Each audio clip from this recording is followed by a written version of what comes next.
now. Okay, we're going to start with, this is your second week on the very low calorie protocol. Yep, this will be the start of it. First week was the hardest. We had to really dismantle the last time you and I talked in person, because we talked on the phone last week. But 2 weeks ago, we really dismantled this false ego. So in brief, for you, it was you were playing the victim role. Wouldn't you agree that would be a very simple synopsis of it? Yeah. You had some experience in high school that you falsely attached to one experience. You had death in the family. What else did you have that happened all around that? We had grandparents living with us, one with breast cancer, one with Alzheimer's, and then a grandpa that we just adored. We adored all of our grandparents. So we had that, and then my uncle got divorced. So him and his kids moved in with us for a little while, and then my brother's best friend, dad, passed away, and like a week later his grandpa passed away. So it was just constant, like, Did your parents spend less time with you because of all of that? Yeah, I think so, just because they were pulled in so many directions. Yeah. They took on a lot of baggage, and because they wanted to, But at the same time, they may have expressed some resentment, or you felt resentment from it. Mm-hmm. And because maybe there was lack of time, lack of, personal attention, because they were spread so thin, your outlet was athletics. And you were an athletic person, so there was a lot of compliments that fed into you thinking, well, being an athlete makes me secure. Mm-hmm. And I'm going to be the best at it. I'm going to be the fastest. I'm going to do the best. I'm going to win. And that became something that maybe fulfilled your time and then what happened is you, at that vulnerable stage, you were playing volleyball and you wanted to play volleyball, had been playing volleyball, but you were cut from the high school team. Mm-hmm. And it was defining. Yeah. Literally cut you like a dagger, enough that you quit all sports. Pretty much. And instead of recognizing the environment at home as this is really creating a need for an outlet, you blamed the outlet for being the problem. Mm-hmm. And by kind of breaking down that, it gave you a sense of freedom from it. Right? Mm-hmm. You got to say, kind of forgive yourself for some things that I think you really were hard on yourself for. Remember how you said, I could have been this, I could have been that. You were really hard on yourself. And now can you forgive yourself? Yeah. Wonderful. So moving forward, now we're meeting, it's 2 weeks into it, and you're kicking butt, right? I hope so. I haven't stepped on a scale, but I know that's that successful. No, the fact that you're not on the scale, do you see the success that you haven't gone to that for validation? Mm-hmm. I kind of want to weigh myself today, though, just to see. I don't know if that's possible, but... Oh, absolutely. We'll do that today. I'm here to help you, and if that's something you really want, what we'll do is we'll just talk about why. Mm-hmm. But for now, I want to get back to what we were talking about. Yes. With the fear of environments. When we talked on the phone last week, you had expressed, okay, I've got this big thing coming up. It's the scrapbooking event, and it's sitting and scrapbooking, and it's, talking to people who are also scrapbooking, but you're also eating. It's got fabulous food and a lot of it, and alcohol, right? Mm-hmm. And so in the past, that event was something you look forward to. It was part of the... what's the word with food? It's the rewarding yourself with food, and the reward was in that there's no limits. Mm-hmm. Am I hitting that on the nose? Yep. So it's I don't want to feel limited. Yeah. And I think that feeling we talked about last week, that feeling might have been attached to when you got married. When you got married, how long ago? It'll be 5 years in October.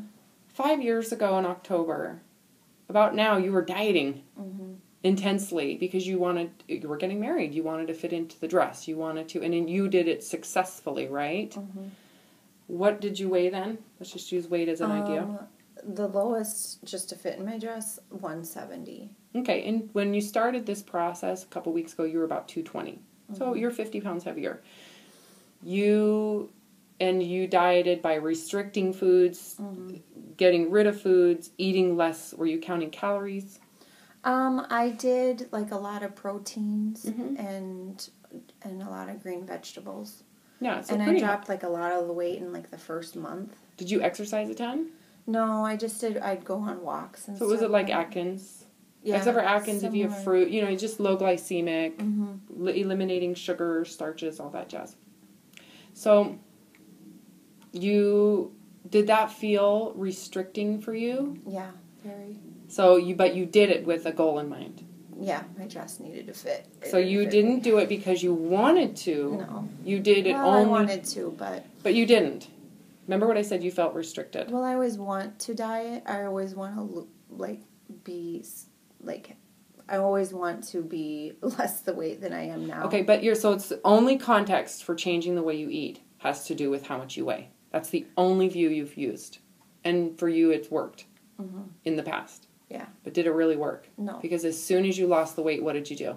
As soon as the wedding was over, I maintained it at 170 and then got through my honeymoon, and then the scrapbooking retreat, I completely fell apart. That was a pivotal point February to where your context of changing your food wasn't necessary anymore because you'd rather have liberty. So that feeling of liberty at the scrapbooking event, is it anyhow created because of the restricting you were doing before? Probably. So when you go to this event, the first thing you feel is that emotion that your brain remembered the first time you went 5 years ago. So what we're going to do is you're going to go and you're going to eat functionally and you're going to stay on protocol. And can you do that without feeling deprived of the feeling you gained because of you came off of a diet after you got married? So when you think of it this way, the feeling that you have, that you want to have there, what defined that? It was defined by this wedding and the restrictions that you got. So you felt restricted. So your feelings of liberty were relative to that, right? Because if you hadn't been restricting the whole time for the wedding, would you have gone to that scrapbooking event and felt the need to overeat? No, probably not. So the feeling, the ego and kind of like you got off on it, that's relative to the restriction, isn't it? I'm also like an all or nothing type person too, and that's always failed me.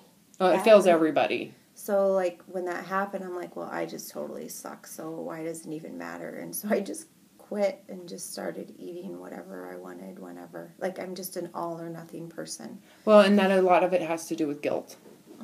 Oh yeah, guilt is always at the forefront of my relation with food. Guilt. It's true. What causes guilt?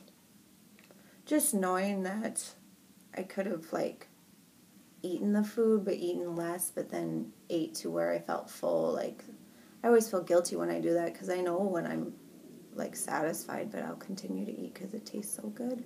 Well, do you feel guilty about the food you're eating? Sometimes, yeah. Okay. Do you feel guilty about liking food? Certain types of food when I overeat it, but I mean, I don't Do you feel guilty about being hungry? No, well, that's what my mind is just all messed up right now, I feel like, because now it seems so easy. It's much easier to live in this gray. It's so much easier. But in order for you to see the world from a different context, if you keep the context of your being deprived based on that experience from when you got married, you're going to repeat the same behavior at that event, as if that event is supposed to make you feel that type of emotional high. I think I'm feeling okay in that area. Okay. Because I've been exposed to different things, and I'm like, it's not a big deal, but it's the smells that go into it, and like all the food, and I'll have like 500 calories to eat in a day. Okay, that's a sense of deprivation. Mm-hmm. But I really like some of the foods that I've been eating from here, so I look forward to like eating them. But it's specific to that environment because you said, it's the weekends not with my family. You told me there's the weekends might be a big deal when you came in today. Mm-hmm. And then you said, but not with my family and not with this, but it's with when I get into this group of friends is when it gets bad. Mm-hmm. What's the emotion you're seeking when you go out with those friends? What is the reward?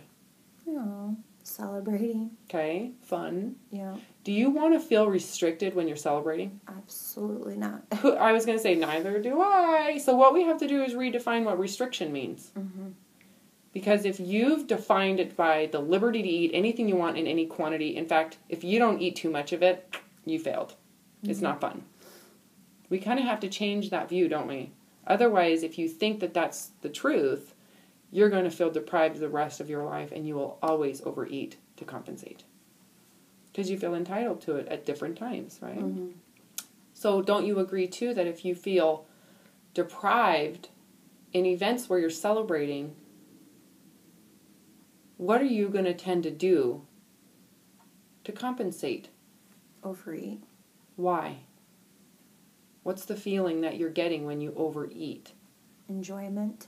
You're basically flipping off the rules. Mm-hmm. So, and even though, does this make sense? So it's this mental, emotional game of feeling deprived and controlled, and also having the freedom of not being guilty.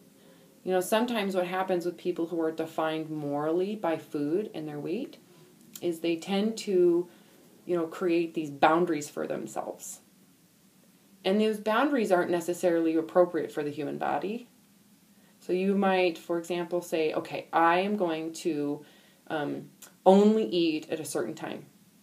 And then you get hungry about an hour before that time. Mm-hmm. But because you only eat at this certain time, you wait an hour. And by the time you get to that time, you're ravenous.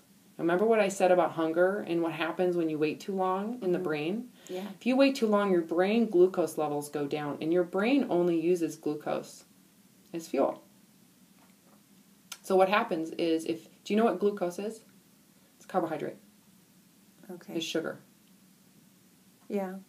I guess I knew that. So if your brain only uses that for fuel, and it's wired to have positive reinforcement to that, if your brain glucose levels are going down and they're starting to threaten your brain, the levels are low enough that it's not good, what is your brain going to tell you to eat? Starchy foods. Well, that's what we have available, and our brain memorizes the reinforcement, the positive reinforcement Mm-hmm. of that. So if you're getting that hungry, what are you craving? Starches. Does everybody crave starches when they get too hungry? Yes. 100% of every human being, because it is a hard... I can't even remember what we were talking about when I stopped this. Oh, The starchy foods. Oh, your brain craves the starchy foods. It associates, it says, I need something powerful. And so this food is powerful, and it memorizes that, and it says, boom, go get it. This food will alleviate this feeling quickly. So if you're really, really hungry, what do you crave? I crave chips. Crackers. Salty, crunchy. Yep, if you didn't have chips, you would be like anything starchy. Mm-hmm. And it would be like, screw all intelligence. My brain is telling me to go get these foods. That makes sense. What if you moralize those foods your brain's telling you to get as bad? Now how do you feel? Mm-hmm. So your brain is sending signals to go do this because I need it. My blood glucose, the brain glucose levels are going down. You're freaking hungry. Mm-hmm. And it says, the best thing to fix this would be a starch. But what if you've demonized starch? What if you've moralized it as something bad? How do you feel? Do you feel guilty? Yeah. I know.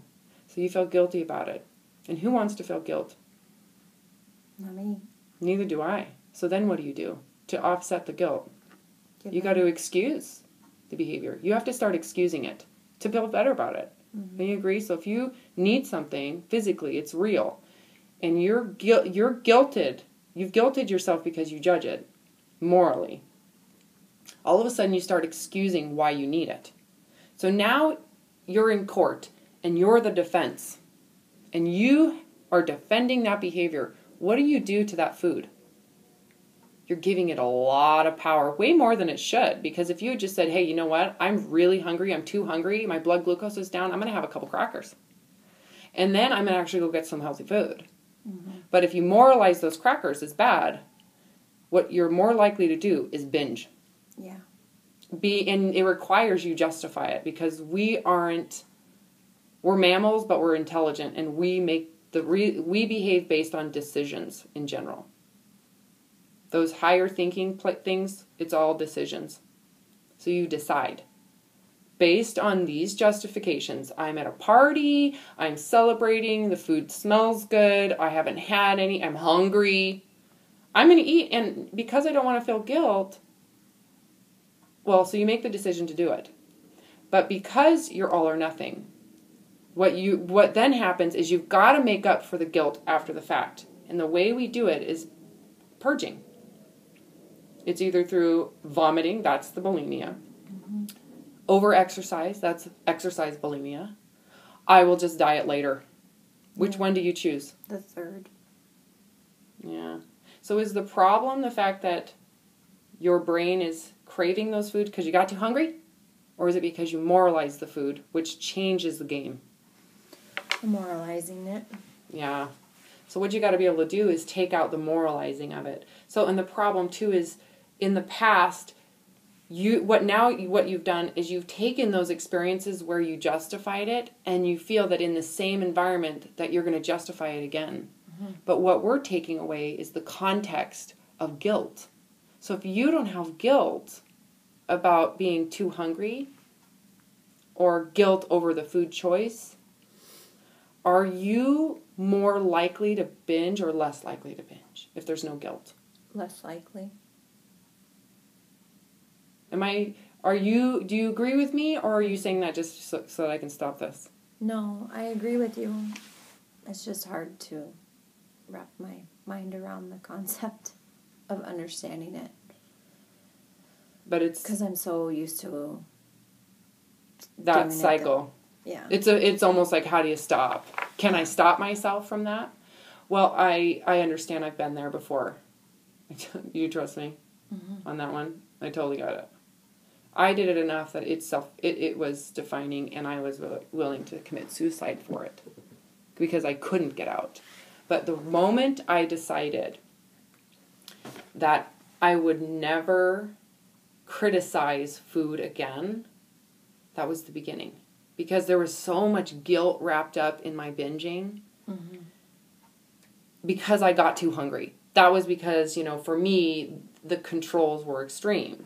I had all these rules with food. I couldn't have this. I couldn't have that. Do you understand? For me, peanut butter, because it was a fat-free environment back then, peanut butter was bad. What do you think I binged on? Peanut butter. And anything with peanut butter in it. Because to me, that was something I loved and liked.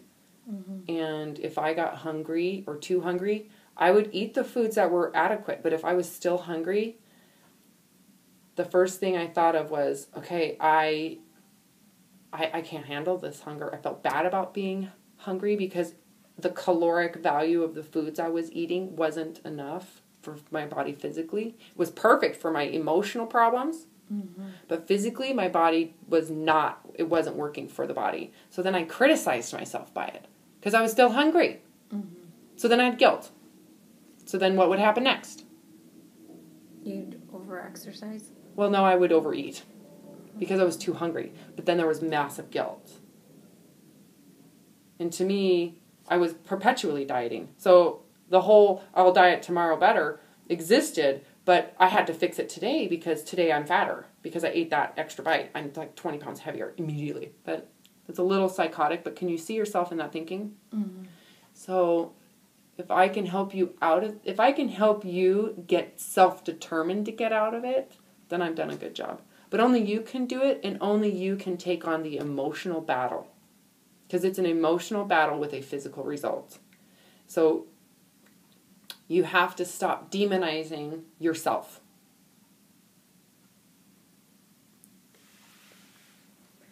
Yeah. I've been looking at food differently, though. Like, I had to put gas in, and I was at Quick Trip, and I was like, oh my gosh, this whole store is just filled with so much just junk. Everything I looked at was just junk, and I don't know, there's part of me that's like, oh, I'd be so great just to have a bag of chips, and then the other part of me is like, but really, you take food for granted so much that I really enjoy cottage cheese, and I enjoy, like, healthy foods, but I choose the route of the unhealthy foods. But what is that compensating for? I'll get to it. It's obvious to me, just because I've been in it, and I'm not out of it, and I kind of get it. But you're craving these unhealthy foods, which is true. There is some merit to the intelligence behind some of this crappy. It's basically not food with no nutrients. I get it. But when you're moralizing it, that's where the problems happen. That if you eat that food, you're a bad person. Yeah. Do you see where that's where it goes wrong? Yeah. So how does it make you feel when people talk about the obesity epidemic and how bad food is, and how, if you buy this food, you're a part of the problem? It makes me feel overwhelmed when I read, like, all this stuff about the processed foods and all that kind of stuff. I start to feel overwhelmed because I want my family to be healthy, so I want to cook them healthy meals, but it's hard with the time schedules and all that kind of stuff. And healthy food is more expensive. Yep. Yeah, it is. Do you see how maybe if you, but those are the foods you demonized. Yeah. So, on top of the fact that there's intelligence behind it, which is overwhelming because it's hard to trust what you're listening to and it's hard to trust the food industry. It's hard to trust the diet industry because they're so freaking zealot-like and weight focused, that once you get intellectual with food, even if it makes sense intellectually, if you demonize it or moralize it, it will never work. Because then you'll feel deprived of the emotion you put into whatever it is, or you let guilt define how you behave. Yeah. I always have a lot of guilt with food. Always. Even if I don't even overeat, just eating something that I know is not healthy for me, I'll feel guilty about it because I've just struggled with my weight for so many years. Where normally if I ate something and it was like a pizza we had and I ate 2 pieces and was done with it, really that's not overeating or anything like that. I just would make it seem like I ate 15 pieces of pizza. So your emotional response to the food is even worse because you moralize it. How's that working for you? It has not worked at all.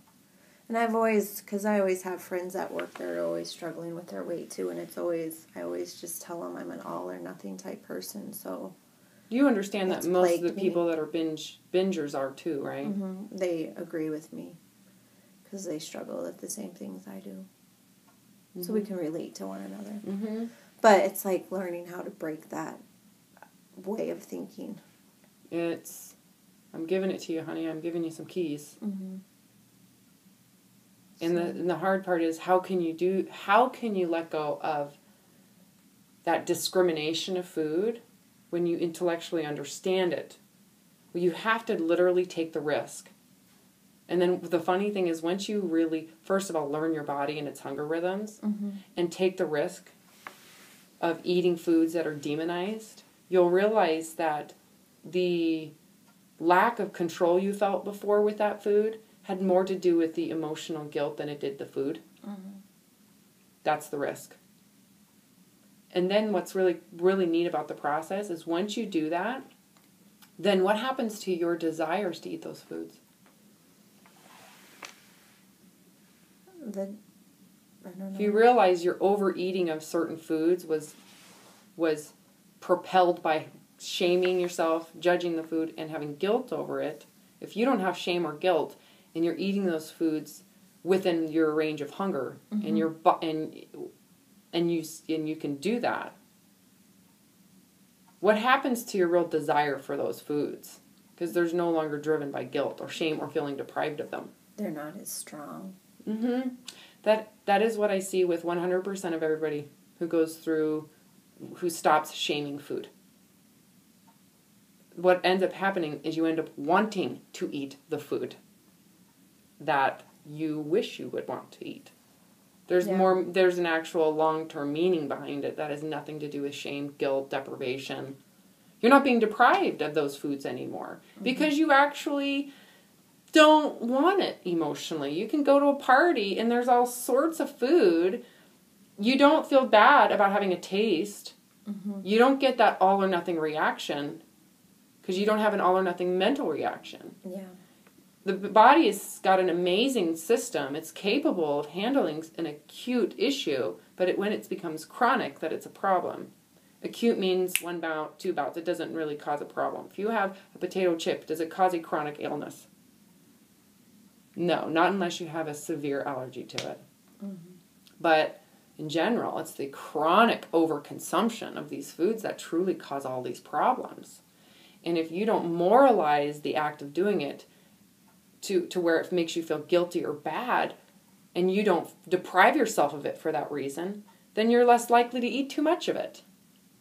And intellectually, once you understand all this intelligence, you're more likely to add some of these positive behaviors into your life without feeling deprived of the crap that you really don't want anyways. Mm-hmm. So the moral of the story here, or the idea behind this process for you, is we've got to detach all moralizing of food to start. That seems really hard. Well, you got to let it go because it's your problem. Yeah. Can you see that? Mm-hmm. You got to take the risk and assume that what you've been taught is wrong.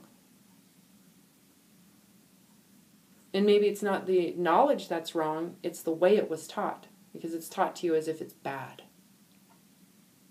And maybe it wasn't even that you were taught that way, it was the way you saw it. It was the context that was wrong. So you're taking something and you're making it way more important than it should be. So then it becomes something defining. Because of this, if I eat it, I'm bad. I've failed. Mm-hmm.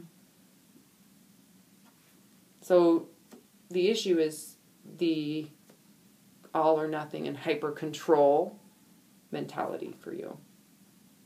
Yeah. So it's like you can like eat less of these foods, but without the context of guilt, you don't feel the need to overeat them. Yeah. So you don't feel deprived. That's my hope.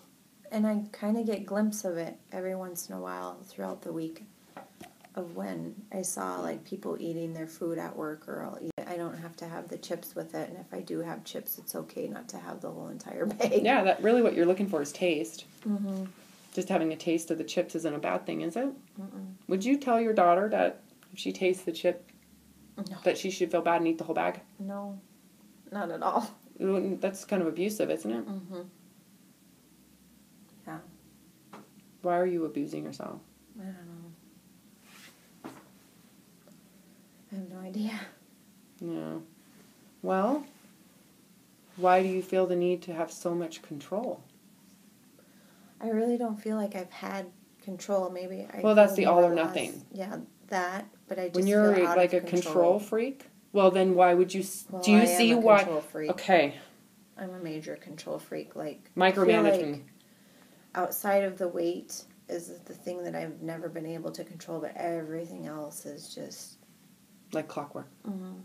And if it's not, you take it personal. I get really overwhelmed. Do you feel that that's angry, irritable? And when you're getting that way, you can tell that you're not rational. Right. And you probably feel bad too. Yeah, because I get angry with my husband a lot because he's a space cadet. And so I feel like I have to remember everything with our family. Well, is it because that he has to remember and he fails at? Okay, well, is the problem that is he the problem, or is it your insecurity and micromanagement the problem? Yeah.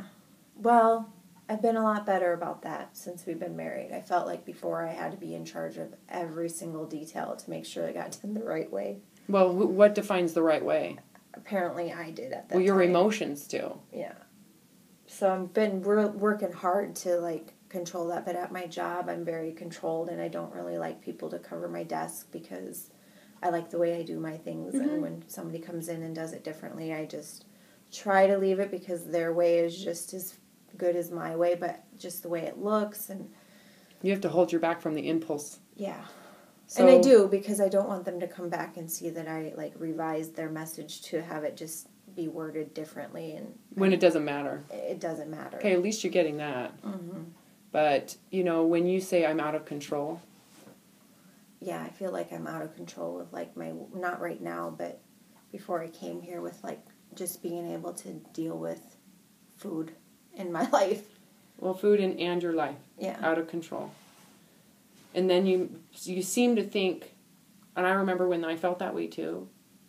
And one thing what I thought was, well, I can't control other people, but I can control myself. Mm-hmm. So if I feel out of control, I'm going to take over and control this son of a bitch. Mm-hmm. And how well is that working for you? It has not. Well, it doesn't work because the world isn't static. Mm-hmm. It's very, very dynamic. We are organic. It isn't plastic.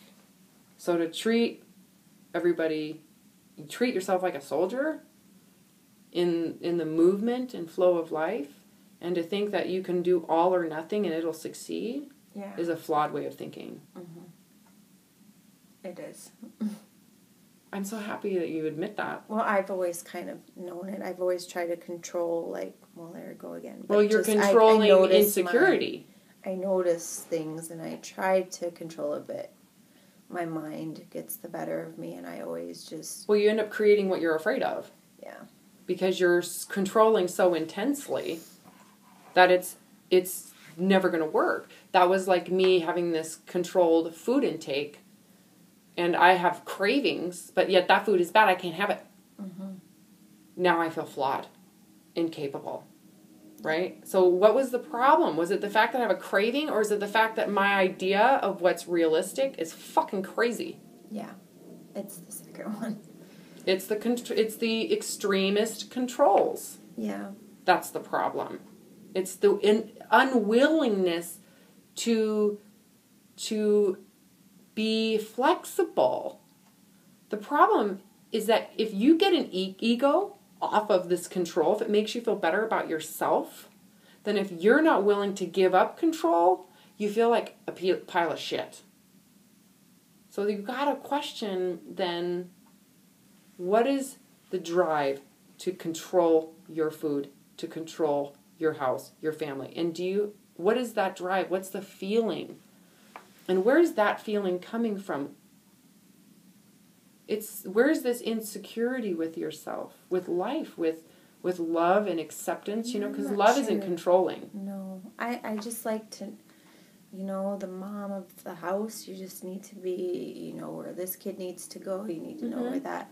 So I'm just very organized. Have you noticed that you've had to loosen up as your kids get older? That you literally cannot keep your grasp around their necks?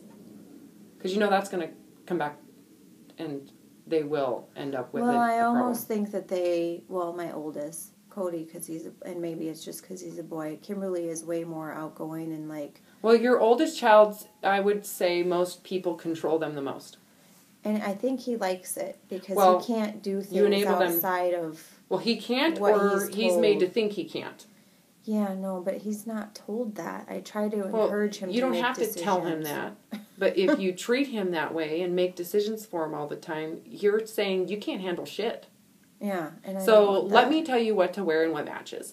Let me tell you what to... And you might have done that early, but now he's trying, and he'll come to you and say, Mom, how should I do my hair?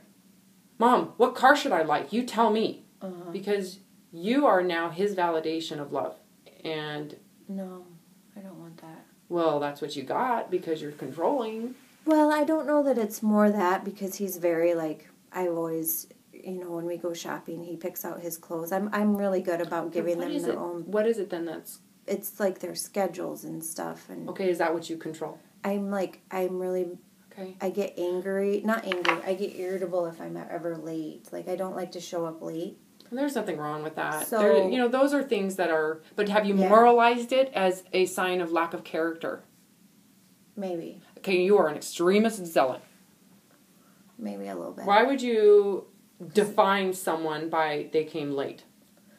Oh, no. Not But you do anybody yourself. else but me. Okay, that's what I'm talking about. But that tells me you do of everybody else, too.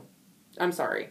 You would... If you had a meeting and someone came late, eventually you're going to assume, well, they just don't give a shit about anybody else. Which may be the truth. It depends on the setting. Okay, But with well, my so you're more kids- dynamic with things out here, but things in here, you're an extremist. I just don't like... Were you ever treated this way? No. God, no. I just don't want to put anybody out with their time.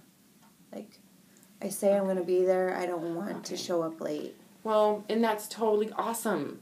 There's nothing wrong with so that. I want my kids to kind of follow that example. I see, it's but not you- like is it a where moral we thing? show up 5 minutes late to Got it. soccer and I fall apart. No, it's nothing like that. It's you need to value the person that you're meeting with, their time. So if a Got it. person comes late to a meeting, I don't really care because it doesn't affect me. me But personally, it's your personally. I want to show Okay. up on time out of respect.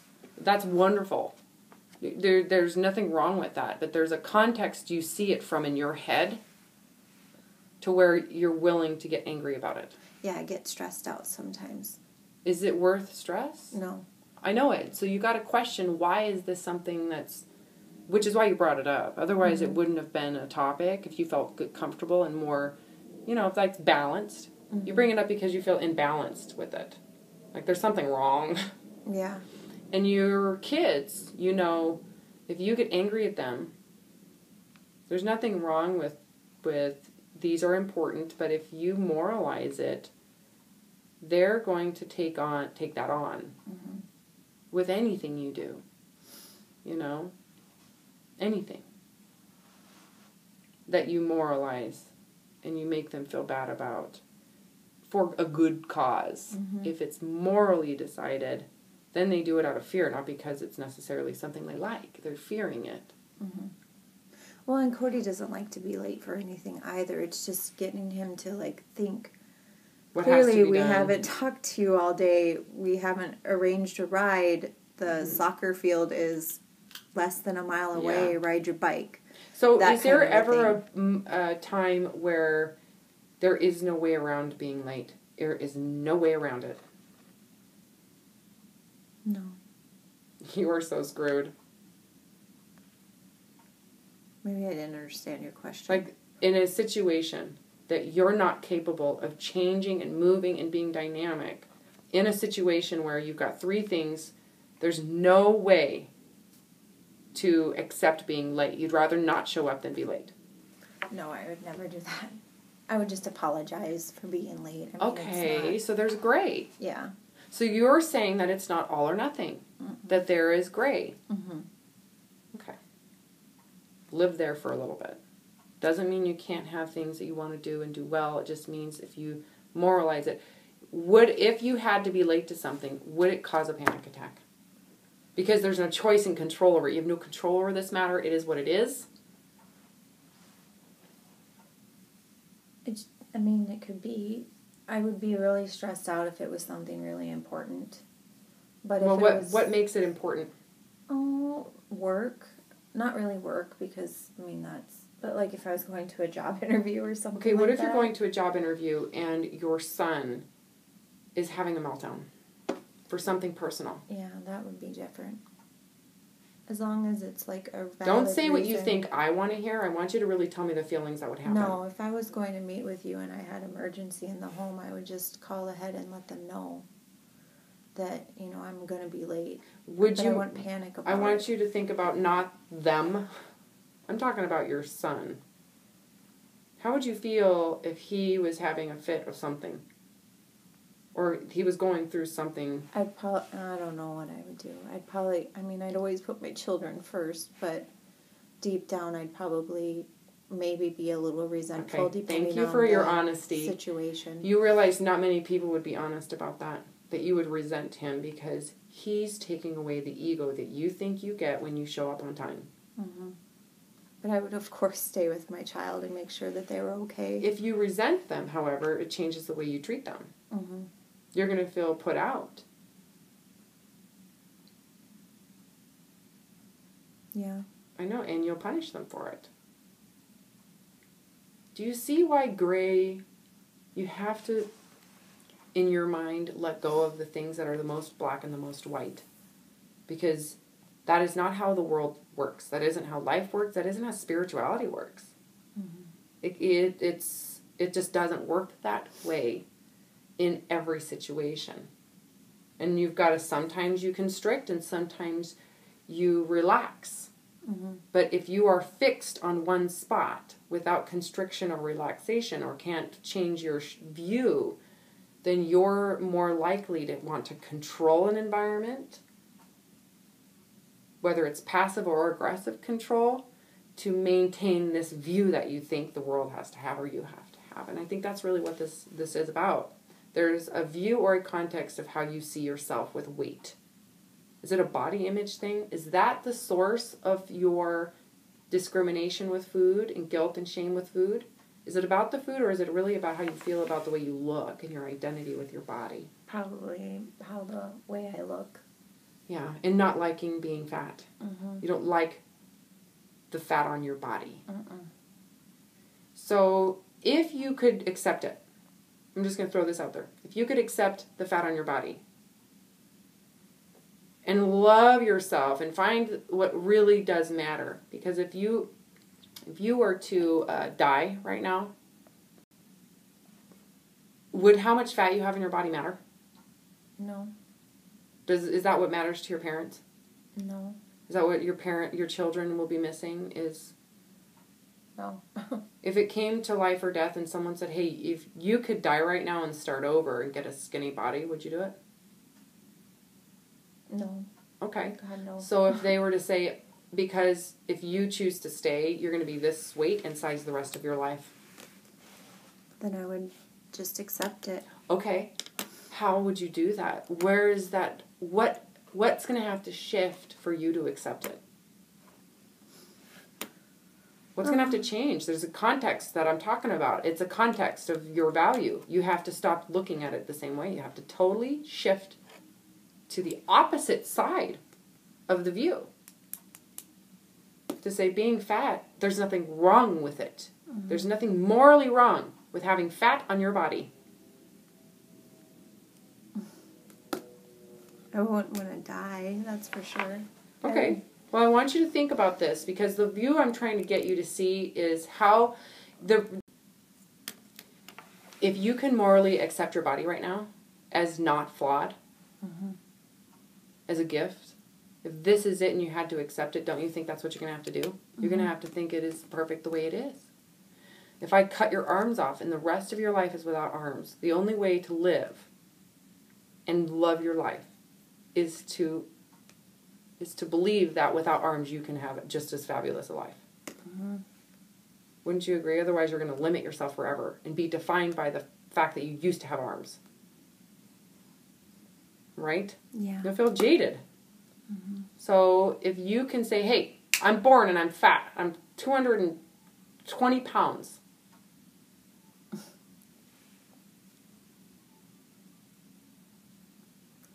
It would have released this weight that I feel like I've had on my shoulders for too many years. And I would probably focus more on the important things in life, being life in general and family and friends and my just socializing and, not feeling trapped all the time. Is that worth it? Yeah. Okay, start there. Now what happens to your shame and guilt of food? It goes away. Mm-hmm. And then what happens to the binging? It would go away because I wouldn't focus so much on worrying about what I was eating and feeling guilty about what I was eating. Okay.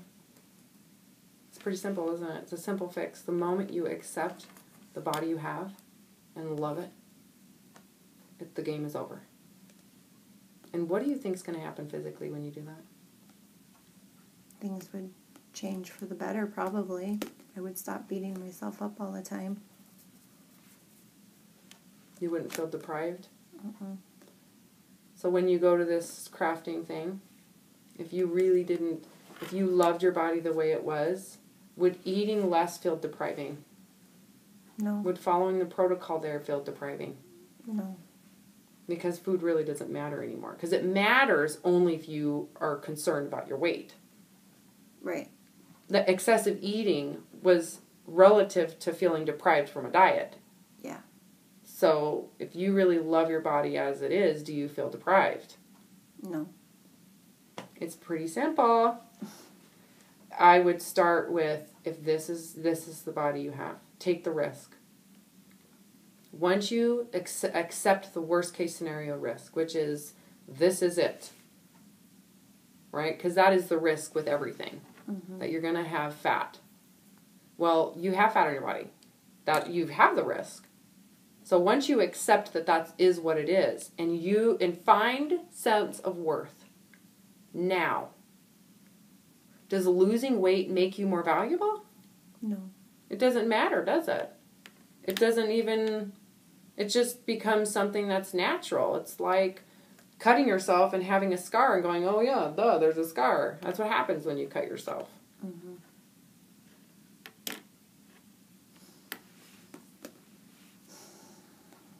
Does this seem doable? Yeah. I'm not there yet, but I can get there. Yeah, well, only you can get there. I can't do it for you. All I can say is, hey, look, find a way to think about this scenario where it's so motivating and pulling that you're sick and tired of it. When are you going to stop playing this game? And when are you sick of it to where it's over? It's done. You've played this game for such a long time that it is wasted. Yeah, I'm really looking forward to that because some of my friends at work, and I actually just put it out to the people I'm scrapbooking with in an email because I'm kind of, imagine that, in charge of the retreat and getting people signed up. So I told them I wasn't going to be a part of bringing the food, and I told them why, because they're all close to me, and I feel okay talking about it now. Before I was so embarrassed, but now I'm okay with it. And the moral of that story is that I forgot what I was going to say. It was really a profound moment I felt like that I had there, and I lost it. Did it have to do with understanding that they didn't care that you weren't eating? Yeah, and just knowing that I can go there and just enjoy them as people and us making crafts together and me making projects that I wanted to do and just staying busy and eating the food that I bring in because I like it. Some of the stuff that I brought in, I know what I'm going to pack for my stuff, and I have a game plan ahead of time. It's just the smells. Well, that's why I said you need to go into some fabulous restaurant. Just start walking into restaurants that have bakeries and that have Asian food and all sorts of stuff. At a meeting yesterday, and it was next to our Healthy Living Center cafeteria, and the smells from that, I'm like, oh gosh, it smells so good. Wasn't it wonderful to be able to have the scent of food? I know. And gratitude. Have gratitude. So, I think you are on the cusp of it. But the beginning, I kid you not, of this process is for you to love yourself now, unconditionally. I have a feeling that a lot of this control issues will go away when you do. Because all these rules that you created to feel better about yourself, they won't even need to be there anymore because you realize, well, you can love yourself if you're late. And I know that. It's just, I just panic over that. I don't know. Panic because you're moralizing yourself on that stupid rule. Yeah. Well, it's not stupid, but it shouldn't be moral. No, I shouldn't get those are things that you pride yourself on. Yeah. Okay, that's ego. And the funny thing is I'm usually a little bit late to work every morning. So, I don't know. It's the funny games we play. Catch-22. It's just a game. It's the specific situations that you become moral to it, And you have to let some of those rules go so that you can follow those rules without being crazy about it. You know what I mean? It's like with exercise. In order for me to be able to exercise today, I have to have no expectations. I can't do it for something I want to gain, egotistically. That's what I did before. That was the problem. Well, my body was addicted to it. Does that mean I can't do it anymore? No, I can still do it. And I don't get ego out of it. I do it because my hips really need it. My spine needs it. I need the flexibility. It has nothing to do with feeling better about myself, because I feel good about myself already. It's so amazing how quickly it happens once you love yourself as you are today. No, you don't need to do anything more to be good. When you see your children, don't you see that they don't need to change a damn thing. They are fabulous. Mm-hmm. So are you. But as soon as you're made to feel that you suck and you're going to have to change everything about you, that's the view you're seeing the world through. That you suck and you're going to have to do things to feel better about it. And what are those things? Those are the things you obsess about and control. Because you seem to think that that's what makes you feel better about yourself. And the main one with this situation is your weight. There's nothing wrong with you. Love yourself as you are. Yeah. Accept having fat on your body as if this is it. You have to accept it. And once you realize that you are wonderful and you start loving yourself, you no longer feel deprived of love. That makes sense. Yeah, and then you can give it away. That's the cool part. Then you can have compassion for other people because you have the energy to. But man, if you don't love yourself, it's hard to love someone else because it takes work. On top of trying to make up for all the love you feel devoid of. With all these crazy things that you're doing to control it, how do you have time to love anybody else? They just take away from what you're trying to do. Mm-hmm. They are made to feel like they're burdens. Your husband, he's a burden. That's how he feels. I hope not. Well, that's what happens when you're living with someone who always feels void of love. They end up making everybody around them who loves them feel like a burden. And when they ask for help, when they need some attention. Because you need way more attention. I don't think I'm like that, though. Okay, good. But there's moments you might be. Yes. That's what I'm talking about, those moments.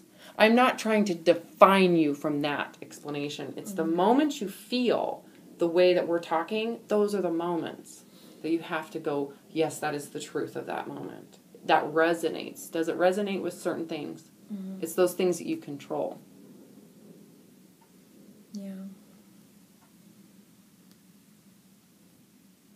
I know you can do this. This is really, really, you're so close. I think you are, but you have to there are certain things that you feel keep you alive. And without them, you don't think there's a way to live. But you have to decide, well, if you were to die, are those things that you will take with you? No. Are those things, because you end up putting those things on pedestals. And are those things, I want you to go through what would happen in the process of dying where you can't control the outcome. Now what happens to those things? Are they important? What's important to you?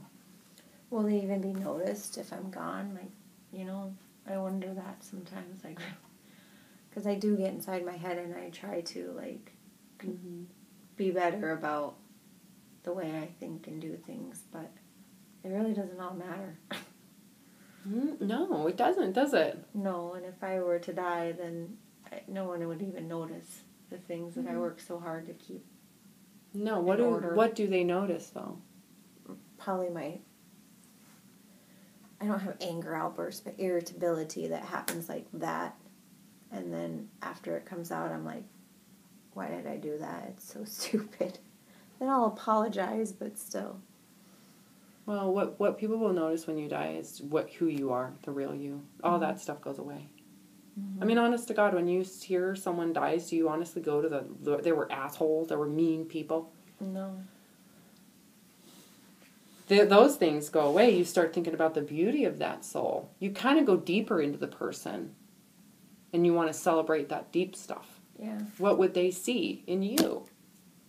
And would you see it in yourself? So what are you waiting for? Why won't you just see it today and go, holy crap, I am fulfilled. I don't need anything. All of this control, only exists when I feel like I need everything. So, I don't know, change the context of your view and everything changes instantly. Same world, same husband, same beautiful children, same lovely home, same crazy schedule, totally different view. The view, remember what I said, accept yourself as you are now. What would it feel like? I feel like a huge weight. And how would that change your life in general? For the better. Okay, so is it worth the risk? Yeah. Because the risk is you got to let go of all that control to get there. Yeah. Because if you accept yourself as you are today, do you need to control anything? Mm-mm. Okay.